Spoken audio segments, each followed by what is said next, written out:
Dans cette vidéo, je vais vous présenter des astuces pour mieux évangéliser sur le terrain. Avant de commencer, n'oubliez pas de vous abonner et d'activer la cloche de notification pour ne pas rater mes prochaines vidéos. Premièrement, si vous voulez bien évangéliser sur le terrain, n'oubliez pas d'utiliser des questions. Posez les questions à la personne que vous êtes en train d'évangéliser. Cela est tellement efficace. Ça amène la personne à réfléchir, à raisonner. Oui, c'est efficace. Deuxièmement, si vous voulez bien évangéliser, utilisez des exemples. Si vous êtes en train de narrater une histoire ou raconter un événement, utilisez des exemples. Oui, utilisez des exemples afin que la personne doit assimiler mieux ce que vous êtes en train de l'expliquer. Il doit assimiler cela facilement si les exemples sont là. Oui, oui, et c'est tellement efficace les exemples.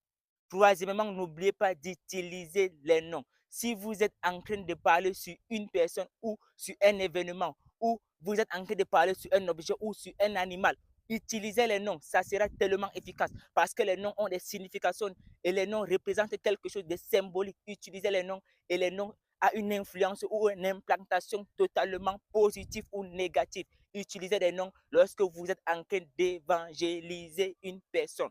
Et quatrièmement, si vous êtes sur le terrain d'évangélisation, peu importe que ce soit par écrit ou par verbal, vous pouvez aussi utiliser des versets bibliques. Les versets bibliques sont tellement efficaces. Cela montre votre connaissance des Écritures. Non seulement votre connaissance des Écritures, mais également votre compréhension des Écritures. Et cela marque votre autorité devant la personne que vous êtes en train d'évangéliser. Vous êtes en train d'imposer votre autorité et c'est tellement efficace.